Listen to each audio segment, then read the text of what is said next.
दमन, देव दमन, ठाकुर जी के अनेक लीलाएं एक साथ हैं श्री गोवर्धन रूप में।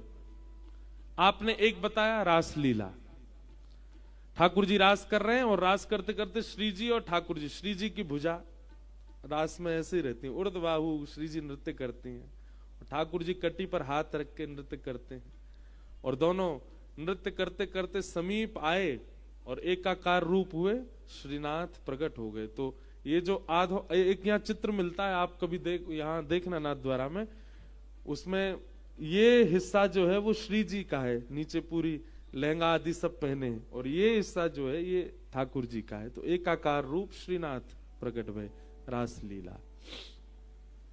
उर्ध भुजा ठाकुर जी ने गिरिराज जी धारण कर रखे, गोवर्धन लीला। अभी तो शीतकाल है, लेकिन गर्मी में आओगे तो आपको यहां से एक नाग दिखाई देगा नीचे से ऐसे जाता हुआ। कौन सी? कालिया नाग लीला। तो नाग दमन, तो कालिया नाग के ऊपर जो नृत्य कर रहे थे श्री ठाकुर जी, वो भी ऐसे ही कर रहे थे नृत्य। तो नाग दमन लीला यानी कि कालिया नाग मर्दन लीला, उसके ठाकुर जी भी यही हैं।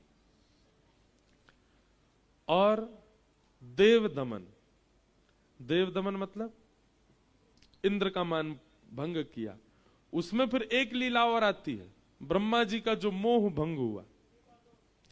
ब्रह्मा ने भगवान के ग्वाल बाल सबका हरण कर लिया था। ग्वाल बालों का हरण करके जब ब्रह्मा गए, तब ब्रह्मा को बालक रूप में ही परब्रह्म का दर्शन ठाकुर जी ने इसी भाव से ही कराया था। इसलिए इंद्र दमन, देव दमन, नाग दमन, ये तीन नाम। श्रीनाथ नाम तो ठाकुर जी का बहुत बाद में पड़ा। जब ठाकुर जी ब्रज में विराजते थे तब सब आपको देव दमन ही कहते थे, तब सब आपको नाग दमन ही कहते थे, तब सब हमारे श्रीनाथ जी को गोवर्धन में सब लोगों ने इंद्र दमन ही कहा। ये तीन नाम थे ठाकुर जी के प्रसिद्ध। बाद में फिर श्री गोवर्धन, गिरधारी, और फिर जब यहां पधारे तो श्रीनाथ, ये नाम ठाकुर जी के पड़े। तो अनेक लीलाएं हैं एक साथ। यशोदा के हृदय के ठाकुर जी भी यही हैं, श्री जी के हृदय के ठाकुर जी भी यही हैं, गिरवरधारी ठाकुर जी भी यही हैं, नागदमन ठाकुर जी भी यही हैं, देव दमन ठाकुर जी भी यही हैं। ब्रज की संपूर्ण लीलाएं एक साथ प्रकट हो जाती हैं ठाकुर जी के स्वरूप में। जितना वर्णन करो, वेणी जी जब देख रहे हो तब दान लीला का दर्शन कर लो, वेणु जी जब देख रहे हो तब ठाकुर जी की मधुर वेणु लीला का, वेणु भाव का दर्शन कर लो। नीचे नेत्र करके ठाकुर जी खड़े हैं तो श्री जी के दर्शनात्मक रूप का दर्शन कर लो। अनेक भाव एक साथ व्यवस्थित होते हैं श्रीनाथ जी के स्वरूप में। तो एक लीला नहीं है कृष्ण लीला, अनेक लीलाएं एक ही रूप में हैं। इसलिए अगर आप ठाकुर जी श्रीनाथ जी का दर्शन करते हैं तो आप संपूर्ण कृष्ण लीला का दर्शन कर रहे हैं एक प्रकार से। जय जय लाल गोवर्धन धारी, वाम भुजा राख्यो गिरिनायक, वाम भुजा राख्यो गिरिनायक, भगतन को सुख दीनो,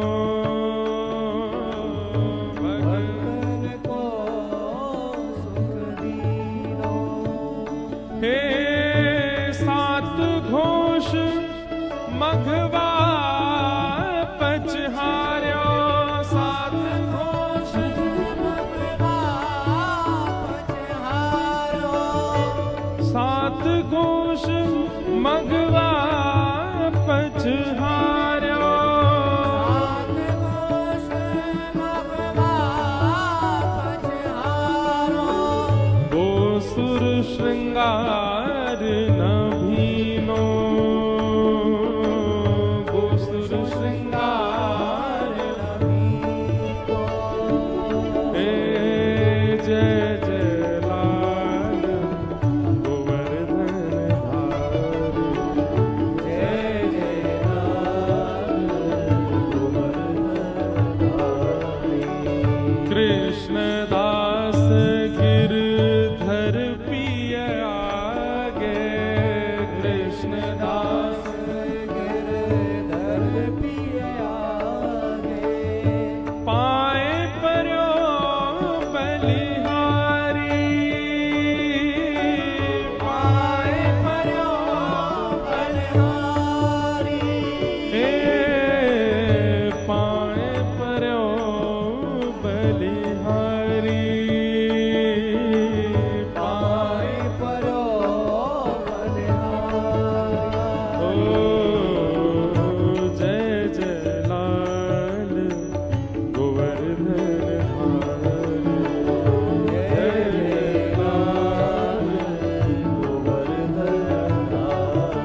श्रीनाथ जी का एक रूप प्रकट होने का एक कारण और है।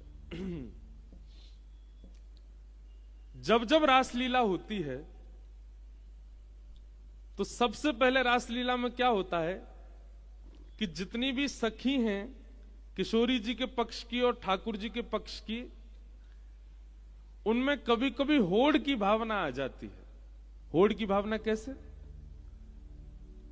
यहां से श्री जी कुंज में से पधारी, यहां से ठाकुर जी पधारे, और जैसे ही नव निकुंज में आते हैं तो यहां श्री जी की जितनी भी सखियां हैं वे सब ठाकुर जी को निहारती हैं, और ठाकुर जी की जितनी भी सखियां वो सब श्री जी को निहारती हैं। और होड़ क्या लगती है? कौन ज्यादा सुंदर लग रहा है। सब सखियां बात करती हैं, अरे देख रहे हो ये ठाकुर जी के कानन के कुंडल फीके लग रहे हैं, हमारी श्री जी को देखो कितने बढ़िया लग रहे हैं। और ठाकुर जी के पक्ष की सब गोपियां क्या कहती हैं? श्री जी भले ही गुलाबी चुनरी ओढ़ के आई हैं, पर हमारे लाला की कारी कमरी के आगे सब फीको सा है जाए, हमारे लाल जी ज्यादा प्यारे लग रहे हैं। और ये परस्पर होड़ कभी कभी इतनी ज्यादा हो जाती है कि इस होड़ के कारण सेवा भी होड़ से ही होती है। कई सखियां तो गुप्तचर बन के जाती हैं और श्री जी के कुंज में जाके बस निहारती हैं, आज श्री जी क्या धारण कर रही हैं, वहां से बढ़िया लाल जी को धारण कराएंगे। श्री जी कछु धारण कर रही हैं, आज श्री जी ने कुंदन को श्रृंगार धारण कियो, तो सब सखी देख के चली जाएंगी, दौड़ के जाएंगी, लालन आज श्री जी कुंदन को श्रृंगार धारण कर रही हैं, ऐसा श्रृंगार धारण करना है कि कुंदन फीको लगे। अब सखियन की तो होड़ है, पर शामा शाम को ये पीड़ा दे। किशोरी जी और ठाकुर जी को तो कैसा भाव है, अगर श्री जी ज्यादा सुंदर श्रृंगार करके आई हैं तो वे आकर के निकुंज में आकर के वह श्रृंगार को उतार के ठाकुर जी को पधरा दें कि लाल जी ज्यादा सुशोभित हों, और लाल जी अपना श्रृंगार उतार के श्री जी को पधरा दें। पर सखियन की ये होड़ पूरी नहीं होवे।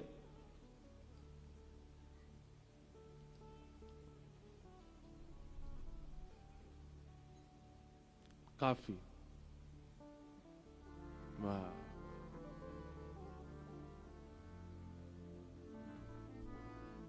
कई लीलान में मैंने कथन में सुनाई भी है, ये सखी और सखा जो है कहा, ये आपस में बड़े ऐसा भाव कर दें कि कौन ज्यादा सुंदर लग रहा है।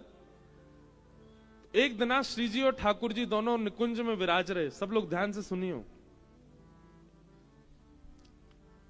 सेज पर बैठे हैं और सामने सबरी सखी समाज बैठी है। जहां सखाओं का प्रवेश नहीं है समझो वो निकुंज है। निकुंज में जब ठाकुर जी लीला करते हैं तो वहां सखा भी नहीं जाते, वहां केवल सखी। ठाकुर जी की भी सखियां हैं और किशोरी जी की भी सखियां हैं। ठाकुर जी की सखियों की अग्रकन्या कौन है? यमुना जी। और किशोरी जी की सखियों की अग्रकन्या कौन है? श्री ललिता जी। निकुंज में अब सब जगह अपने अपने भाव, हरिवंशियों में अलग हैं, हरिदासियों में अलग हैं, वल्लभ कुल में अलग हैं, सब जगह के भाव अपने अनुसार सब है और सारे भाव उचित हैं। हमारी एक और प्रार्थना सुनिए, कभी हरिवंशी अगर हरिदासियों की भावना सुनते हैं तो उसके प्रति कभी आप लोग, हम एक बात सब युवाओं से कहते हैं, हमको देखो, हम स्वयं कौन है? रामानुज जी हैं, लेकिन हम लाल जी की सेवा किनकी करते हैं? वल्लभ कुल के ठाकुर जी। कथा किसकी सुनाते हैं? श्री राधा रमण जी का खूब नाम गाते हैं, गौड़ियाओं के ठाकुर जी। अब ये संप्रदायों की बात हो जाती है तो संप्रदाय विभाजित हो जाते हैं, पर हम सबके भाव सुनते हैं। हम हरिदासियों के भी, हम हरिवंशियों के भी, हम रामानुजियों के भी, हम वल्लभ कुल के भी, हम निम्बार्कियों के भी, सबरे पंथ हमारे हैं, सब में ठाकुर जी। देखो संप्रदायों में श्री जी और ठाकुर जी तो नहीं बदले ना, श्री जी भी हैं ठाकुर जी भी हैं, तो हम क्यों बदल जाते हैं? अरे आप तो वल्लभ कुली हो, हम तो ये हैं। नहीं, सबके भाव सुनो और सबके भाव को स्वीकार करो, सबसे प्रेम करो।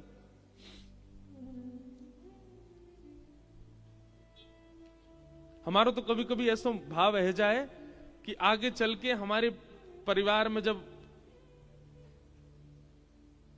लोग बाग ज्यादा रह जाएंगे, हम तो सबरे संप्रदाय ने घर में रखेंगे, ये हरिदासी, हरिवंशी, वल्लभ कुली, रामानुजी, निम्बार की, और सबके भाव सुनो। सबके भाव एक से एक अद्भुत हैं। तो कहीं पर ललिता जी प्रधान है, कहीं पे विशाखा जी प्रधान है, हमारे वल्लभ कुल में यमुना जी प्रधान है। तो ठाकुर जी की सखियां कौन है, उनकी अग्रगण्या कौन है, यमुना जी। और किशोरी जी की सखियों की अग्रगण्या है श्री ललिता जी। आज सुंदर सेज पर ठाकुर जी और किशोरी जी दोनों विराज रहे हैं। इन दोनों में कभी प्रतिस्पर्धा नहीं आवे, ये तो एक दूसरे को देख करके यूं और विचार करें कि अगर ये ज्यादा सुंदर लग रही है तो मैं इनको और सुंदर बना दूं, और किशोरी जी को लगा ठाकुर जी सुंदर लग रहे हैं तो इनको और सुंदर, उनमें प्रतिस्पर्धा नहीं, पर सखियों में आ जाती है कौन ज्यादा सुंदर लग रहा है। बेसर कौन की अतिनी की, गाओ बिना तबला के गाओ। बेसर कौन की अतिनी की, बेसर कौन की अतिनी की। होड़ परी प्रीतम और प्यारी, होड़ परी प्रीतम और प्यारी, अपने अपने जी की, अपने अपने जी की। बेसर कौन की अतिनी की, बेसर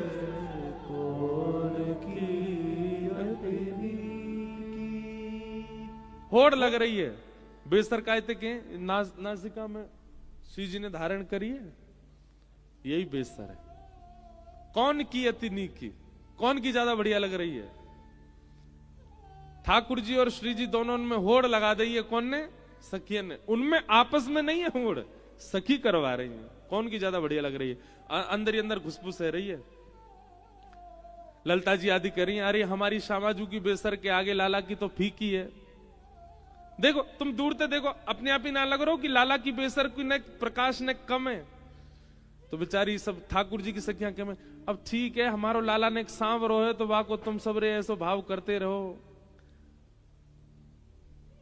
कोई फर्क ना आए। नेक हमारो लाला गोरो होता ना, हे कृष्ण लला तुम होते लली तो गले कट जाते करोड़न के।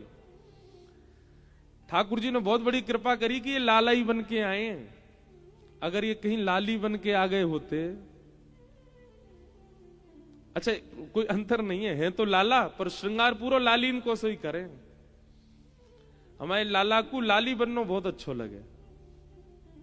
अब मैं कल कथा में, अब तो कहे नहीं कर, बेसर पहन के बैठ जाऊं कितना विचित्र लगूंगा है। आप लोगन की चल जाए तो पहनाऊ दोगे। अच्छा ये वाले उत्सव में तो नहीं, पर प्रथम उत्सव हुआ था ना जब लाल जी का, तब हमको चुनरी पहनाई थी लाल जी की आरती में। हमारे पीछे कई नाथ द्वारा के वैष्णव बोले, महाराज जी मेहंदी रचवाओ, हाथन में कड़ूला पहनो, पामन में पायल पहनो, तब आरती स्वीकार होगी। मैंने भैया हाथ जुड़वाए लो, मन से यशोदा बन जाऊंगो, श्रृंगार ते बनगो तो भिंडला सी दिखूंगो। सब कहेंगे देख गोबर चोटी डोल रही है। लेकिन हमारे लाला को संकोच ना हो भाई। महाराज कुंडल भी अनेक प्रकार के पहने ठाकुर जी, एक एक कुंडल यहां, फिर एक कुंडल एक ऐसो पहने ठाकुर जी, वो यहां से पूरे पीछे ऐसे घूम के जावे, यहां पहनेंगे, फिर इनमें ऊपर भी धारण करेंगे, फिर इन सबन को धारण करेंगे, फिर आगे ऐसे मकराकृत धारण कर लेंगे, यहां चुबुक धारण करें, यहां पे नथ बेसर पहनेंगे, गले में खूब सारे हार पहनेंगे, हाथन में कड़ूला, एक तो काम ना चले, खूब सारे पहने, यहाँ पे चुटीला धारण करेंगे। बिल्कुल श्री जी को इसमें भाव क्या है, हम आरसी क्यों दिखाते हैं ठाकुर जी को। जब आरती होती है तो वंशी जी पधराने के बाद, वेत्र जी पधराने के बाद ठाकुर जी को आरसी क्यों दिखाते हैं। मैंने कथाओं में बताया है, ठाकुर जी का जो श्री अंग है ना वो ठाकुर जी हैं, और ठाकुर जी का जो श्रृंगार है वो श्री जी हैं, वो किशोरी जी हैं। सिर के मुकुट से लेकर के पैरन के नख की पायल तक सब कछु श्री जी हैं। तो ठाकुर जी आरसी में यूं देखें आज मुंह पे श्री जी ने कितनी कृपा करी, कितनी आई है मेरे ऊपर, कितनी माला आई है, कितनो मुकुट आयो, कितने कुंडल आए हैं, कैसी श्री जी मुंह पे कितनी शोभायमान है रही है। नेक मुकुट दिखाओ तो तब ठाकुर जी को आरसी दिखाई जाए, तो पहले आरसी ठाकुर जी को दिखाई जाए, ठाकुर जी रज रज के देख लें, फिर रज के देखने के बाद फिर ठाकुर जी अर्चक से, मतलब जैसे हम अर्चक हैं तो हमसे कहेंगे नेक तू देखियो कैसा लग रहा हूं मैं, तो फिर एक बार देखे फिर हम देखेंगे, तो देख के कहेंगे लाल जी बहुत जोर के लग रहे हो, वो नेक दूर ते और दिखा, फिर दूर ते दिखा दें, देखो लाल जी वो बढ़िया लग रहा हूं, बोला हाँ अब आरती कर मेरी। तो ठाकुर जी जब प्रसन्न हो जाते हैं कि हाँ श्री जी खूब आई है मुंह पे, कई बार देख के लगे इतनो श्रृंगार, इतनो भारी श्रृंगार छोटे से ठाकुर जी को, जितनो भारी श्रृंगार उतने ठाकुर जी प्रसन्न हो, वाह आज श्री जी बड़ी रीझी है मुंह पे, देखो कैसी आई है ऊपर से नीचे तक भरी भई है। तो श्रृंगार जो है वो श्री जी है और रूप जो है वो ठाकुर जी है। और ठाकुर जी आरसी में अपने ऊपर श्री जी कितनी पधराई गई हैं वही को देखें, एक एक माला को ठाकुर जी गिने, उतने प्रसन्न हूं मैं बस।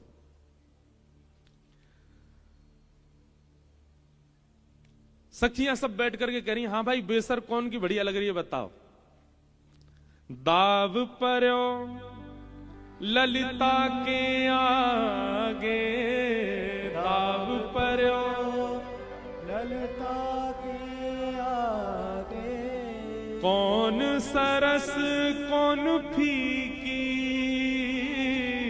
कौन सरस कौन फीकी, बेसर कौन की अतिनी की, बेसर कौन की अतिनी की। नंददास विलग जिन मानो, नंददास नंददास विलग जिन मानो, नंददास विलग जिन मानो, कछु नेक सरस लली की बेसर, कछु नेक सरस बेसर, कौन की अतिनी की बेसर, कौन की अतिनी। ललता जी पे दाव आयो, आप बताओ कौन की ज्यादा बढ़िया लग रही है। तो सन्मुख बैठ करके ललता जी देख रही, ललता जी बोली ने पास आके देखूंगी। सो कहा भयो प्रिया प्रियतम दोनों बैठे हैं, दोनों के बीच में ललता जी बैठ गई और बिल्कुल मध्य में बैठ के अब ठाकुर जी यहां श्री जी यहां। अब ललता जी ऐसे देख रही हैं, ठाकुर जी की मुख की ओर देखें, अब दिखाओ पास से दिखाओ अपनी बेसर। तो ठाकुर जी ऐसे दिखा रहे हैं और फिर पीछे मुड़ करके श्री जी की देखें तो श्री जी भी अपनी दिखा रही हैं। ललता जी ने जैसे ही ठाकुर जी की बेसर देखी, ललता जी के नेत्र सजल है गए, क्योंकि ठाकुर जी की बेसर अद्भुत लग रही है। जैसे ही नेत्रन में अश्रुबिंद देखे, ठाकुर जी समझ गए इनको मेरी बेसर बढ़िया लग गई है, और कहीं इनने मेरी प्रशंसा कर दी तो कहीं श्री जी मान नहीं कर जाए। तो ललता जी मध्य में बैठी हैं, तो ठाकुर जी ने ऐसे गलवैयां डाली ललता जी के ऊपर, और ललता जी के ऊपर गलवैयां डाल के अपनी उंगली से ऐसे उनके कंधा पे खुजान लगे, और मानो जैसे इशारों कर रहे हूं, बोले मुझे पता है लगी तो बढ़िया मेरी रही है, पर बड़ाई श्री जी की करी हूं, श्री जी की प्रशंसा करी हूं। ये भी एक परस्पर प्रेम है श्री जी और ठाकुर जी को, कि अगर ठाकुर जी को कोई चीज प्रिय लग जाए तो ठाकुर जी ये चाहे कि प्रशंसा श्री जी की हो, चाहे कैसो भी मेरो भाव मेरो श्रृंगार कितना सुंदर हो, प्रशंसा श्री जी की करो। कई लोग ठाकुर जी के सामने जामे, अरे लाला बड़े प्यारे लग रहे हो, बलिहारी जाऊं कितने सुंदर लग रहे हो, ठाकुर जी कह रहे हैं मेरी मत करे, श्री जी की कर। लाडली जी को गुण मुकु बता। कोई बिहारी जी जाए और बिहारी जी जाके कहे अरे ठाकुर जी आप तो चोखे लग रहे हो, पर श्यामा जी आज हमारी बरसाने में ऐसे रंग में विराज रही हैं, ऐसी सुंदर लग रही हैं। ठाकुर जी खड़े खड़े प्रसन्न रह जाते होंगे, वाह भैया असली दर्शनार्थी तू आयो, यहाँ आके श्री जी को ये सुना रहो है, यहाँ के श्री जी के भाव सुना रहो है। ठाकुर जी के सन्मुख ठाकुर जी के भाव सुनाने से ठाकुर जी इतने प्रसन्न ना हो, श्री जी के भाव सुनाओ। तो ललिता जी बोली भैया देखो श्रृंगार सबरो सुंदर है, श्रृंगार बहुत मधुर है, पर कछु एक सरस लली की बेसर। का कही? बोले बेसर दोनों की सुंदर है, पर नेक ज्यादा सुंदर हमारी श्री जी की है। और ये सुन के ठाकुर जी तो खड़े है गए, बोलो जय हो हे श्यामाजू, आपके श्रृंगार के आगे आज मैं हार गयो, आप तो बड़ी सुंदर लग रही हैं। सब सखी जय जयकार करने लगी, वृषभानु दुलारी की जय, किशोरी जी की जय हो, हमारी लाडली की जय हो। पर श्री जी को श्रम हो गया, श्री जी उदास हो गए। क्यों? यहां लाल जी चाह रहे हैं श्री जी को यश हो, श्री जी को यूं लगे कि मेरो यश काय को गा रहे हैं, लाल जी को यश गाओ। ठाकुर जी ललिता विशाखा बोली, बोले देखो इतनी प्रशंसा कर दी, फिर वो देखो रूठ गई हैं। ठाकुर जी बोले एक तो इनकी पतो ना चले कब रूठ जाए, मोह तो यूं लगे मेरी प्रशंसा है जाएगी तो नहीं रूठ जाए, अब इनकी प्रशंसा है तो रूठ गई हैं। ठाकुर जी गए, बोले हे श्यामाजू कहा भयो? बोले मोकू ये विलग विलग भाव जो सखीन के चित्त में प्रकट हूं, मैं आपके लिए विलग, मेरे काज विलग, या से मोकू बड़ो श्रम होवे। ये हम दोनों के रूप में, स्वरूप में, लीला में, श्रृंगार में इतनी प्रतिस्पर्धा क्यों करें सब सखी? हे श्याम सुंदर कोई ऐसी योजना बनाओ, बेसर भी एक है जाए, गले के हसली भी एक है जाए, माला भी एक है जाए, कड़ूला भी एक है जाए, वस्त्र भी एक है जाए, पटका भी एक है जाए, श्रृंगार भी एक है जाए, फिर प्रशंसा केवल एक की नहीं हो, दोनों की एक संग हो।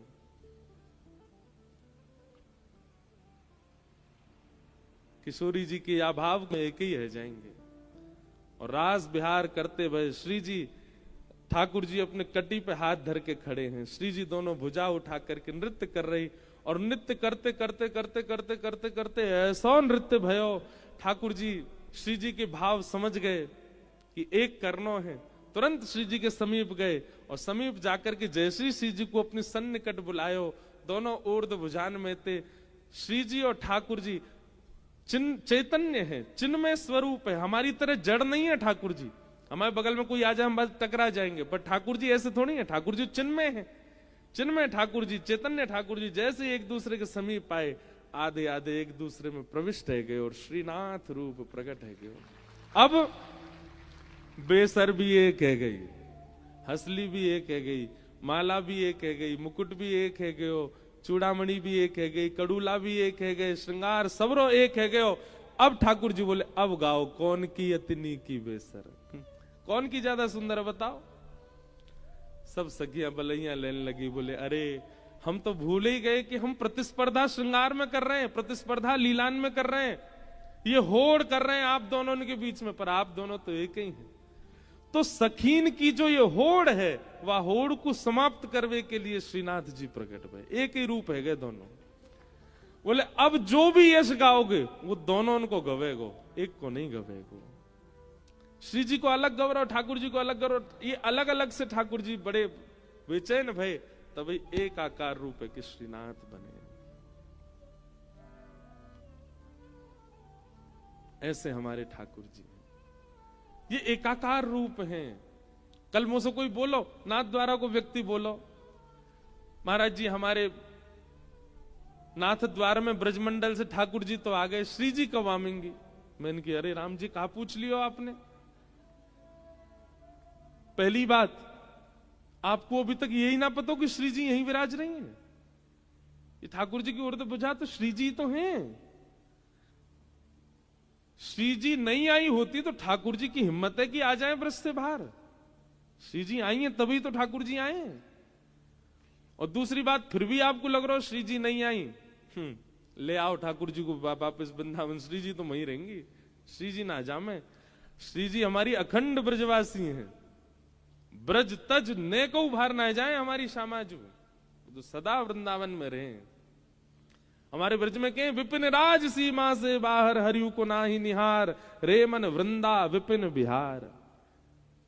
ठाकुर जी कभी कभी ब्रज से बाहर जाके की लीला करें तो श्री जी कमर करके खड़ी है जाए, बोले पहले यहां आओ, यहां भीतर प्रवेश करो, यहां लीला करो तब देखूंगी।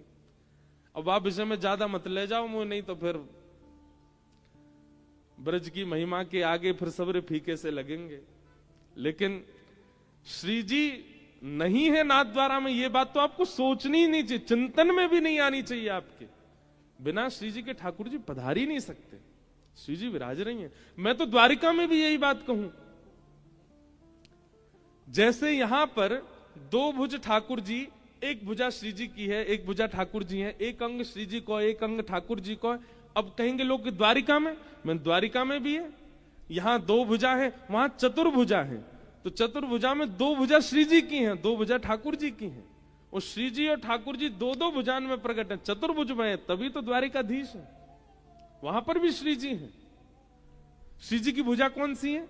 तो कोमल आयुध जिन हस्तन में, वो श्री जी की भुजा है। शंख और पद्म, यानी कि शंख और कमल, ये दो जिन भुजान में वो श्री जी के हैं। शंख चक्र और गदा जिन भुजान में, वो ठाकुर जी की है। वहां पे भी श्री जी विराज रही हैं अंतरंग भाव से। श्री जी के बिना ठाकुर जी ना ही विराज सके। और सबसे बड़ी बात, अब अंगन में भेद बताओ, इनमें भेद बताओ, श्रृंगार ही श्री जी हैं। ये जो ठाकुर जी इतने सुंदर लग रहे हैं, वो काय मारे लग रहे हैं? श्री जी तो विराज नहीं है शीश से नख तक। तो श्रीनाथ एक रूप नहीं है, अनेक लीलाएं एक ही स्वरूप में विराजमान है। देव दमन, नाग दमन, इंद्र दमन, रास बिहारी, गिरवरधारी, सारे स्वरूप हैं श्री ठाकुर जी में। अगर श्रीनाथ जी का कोई दर्शन करता है तो संपूर्ण कृष्ण लीला का प्रत्यक्ष दर्शन उसको हो जाता है। ऐसे हमारे श्रीनाथ जी हैं, ऐसे हमारे गोवर्धन नाथ हैं। अब कल परसों हमारे एक भैया मेरे पास आए, बोले महाराज जी एक भाव कहना आपसे। मैंने कहा आपने ठाकुर जी भैंसा पे चढ़ा दिया, अब उतार तो दो। हमने परसों तरसों लीला कही ना कि ठाकुर जी भैंसा पे बैठ के तोड़ के घने में गए। अब ये भी कथा भाव से सुनने वाले के अंदर ऐसी भावना आती है, बोले हमको बेचैनी हो रही है कि ठाकुर जी अभी तक भैंसा पे ही हैं, अब तो नीचे उतार दो। भगवान, हमने वैसे बात ना कह तो दई, पर फिर भी बता दे रहे। तो उनके घने में गए, वहां पे एक तपस्या कर रहे हो, एक वैष्णव। क्यों गए ठाकुर जी वहां? एक वैष्णव तपस्या कर रहे हो, वहां के चित्त में इतनी भावना ठाकुर जी के दर्शन की, इतनी भावना, लेकिन वो जातो ना हो गिरिराज जी। क्यों? बोले ठाकुर जी के दर्शन की इतनी उत्कंठा मेरे चित्त में, पर मैं गिरिराज जी पे पैर ना धर सकूं। और श्रीनाथ जी ऊपर विराजे गिरिराज जी पे, गिरिराज जी पे चढ़ के कैसे जाऊंगा मैं ऊपर? तो बाकी इतनी वेदना कि वो ठाकुर जी के दर्शन के बगैर रह भी नहीं पा रहा है, और ठाकुर जी के दर्शन को ऊपर चढ़ भी नहीं पा रहा है। तब वाने एक कुंज में बैठ करके तपस्या ही करी। बोले हे लालजू, मैं गिरिराज जी पे नहीं चढ़ूंगा और आपके दर्शन के बिना रहूंगा भी नहीं, तो आप ही कृपा करो। तब वाने ऐसी तपस्या करी, ऐसा भजन कियो, ऐसा नाम जप कियो। ठाकुर जी बोले भैया मेरे दर्शन को व्याकुल बैठो। पूज्य पिताजी महाराज भी कह रहे हैं ना, गीता में ठाकुर जी कह रहे हैं आप जितना याद करते हैं, आपसे 10 गुना ज्यादा ठाकुर जी आपको याद करते हैं, आपसे 10 गुना ज्यादा ठाकुर जी आपकी स्मृति करते हैं। अगर कोई नियमबद्ध होकर के ठाकुर जी की कोई आराधना, देखो नियम धारण करो पर ठाकुर जी को श्रम हो, ऐसे नियम मत लो। ठाकुर जी को श्रम नहीं, आपको श्रम हो, ऐसे नियम लो। जब तक हमको श्री जी बाबा के दर्शन नहीं होंगे हम ऐसा नहीं करेंगे, जब तक हमको वृंदावन वास नहीं मिलेगा हम ये इस चीज का त्याग कर देंगे। हम करवाते श्रम आपसे, कोई नियम बना लो और उस नियम में एक ये भाव रख लो कि जब तक हमको ठाकुर जी का अनुग्रह प्राप्त नहीं होगा हम सोशल मीडिया नहीं चलाएंगे। करो, आप कहोगे महाराज जी अन्न छुड़वा दो, जल छुड़वा दो, प्राण भी ले लीजिए हमारे, पर इसको दूर मत करवाओ। हमको ऐसा लगता है कि अब ऐसा समय आ गया है कि व्यक्ति अगर इसका त्याग कर दे फोन का, ठाकुर जी उससे बड़े प्रसन्न हो जाएंगे। वाह भाई, बहुत बड़ा तपस्वी बैठा। ठाकुर जी नारद जी को कहेंगे जाके मिल के आओ उससे। इंटरनेट बंद कर रखा उसने, सोशल मीडिया डीएक्टिवेट कर दिया। भाई इससे तो मिलना पड़ेगा हमको। अब अन्न जल छोड़ना कोई बड़ी बात नहीं है।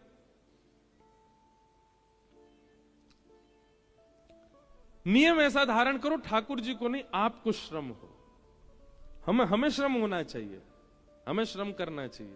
और जब हमारे श्रम को देख के ठाकुर जी आनंदित हो जाते हैं, हमारे श्रम की निवृत्ति के लिए फिर ठाकुर जी पधारते हैं, वो श्रम नहीं है। तो वैष्णव की इच्छा कि मुझे गिरिराज जी के दर्शन करने, पर मैं ऊपर जाऊंगा नहीं, पर्वत पर बैठ गए हो। ठाकुर जी ने योजना बनाई, बुलवा के दर्शन को जाऊंगा। बैलगाड़ी नहीं मिली तो भैंसा पे चढ़ के ठाकुर जी गए। हमारे कुमनदास जी को पद है, भावे याहे तोड़ को घनो।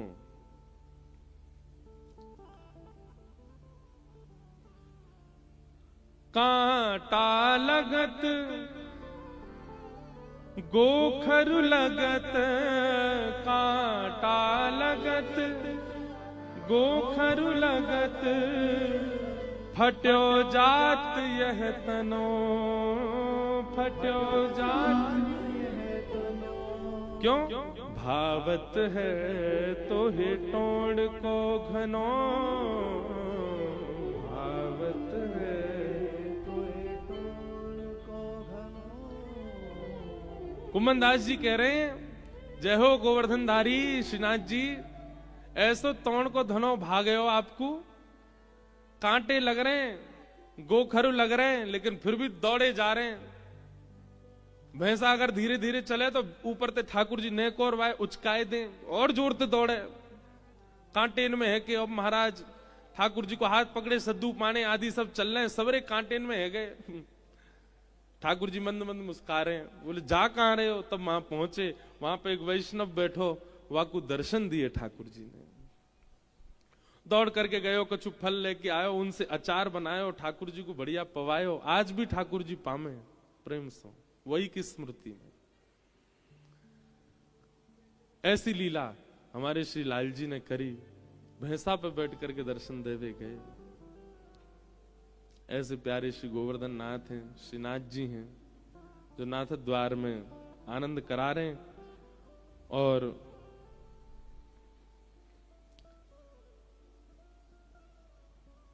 वहां जाकर के तपस्या में बैठो भयो वो व्यक्ति, काय के लिए तपस्या करो? गिरिराज जी के दर्शन करूंगा। ठाकुर जी जाकर के मीठी मीठी वाणी से वासो चर्चा करने लगे। ये सब भाव देख करके अष्ट सखा जब विचार करें तो नेत्र सजल ले जाएं। जय हो ठाकुर जी, आप कितने कृपालु, इतनो इतनो इतनो भाव मान करके वहां के पास गए, वहां से जाकर के चर्चा करने लगे। वो नहीं आ रहा गिरिराज जी, मैं जाऊंगा वहां से मिलवे के लिए। बोलत श्याम मनोहर बैठे, बोलत श्याम मनोहर बैठे, कमल खंड और कदम्ब की छैया, कदम्ब और कदम्ब की छैया। बोलत श्याम मनोहर बोले, बोलत श्याम मनोहर बोले। जैसे ही ठाकुर जी उस घने में पहुंचे, उस वैष्णव को दर्शन देने के लिए, तो कुसुमनि द्रुम अली पीक गुंजत, कुसुमत द्रुम अली पीक गुंजत, कोकिला कल गावत ताहिया, कोकिला कल गावत ताही। कुंभन दास ब्रज जुवती मिल, कुंभन दास रसिक कुंवर गिरधर के पैया, रसिक कुंवर गिरधर के पैया। बोलत श्याम मनोहर बैठे, बोलत श्याम मनोहर। एक बात सुनेंगे, हमारे अष्ट सखाओं ने ऐसा भाव कहा है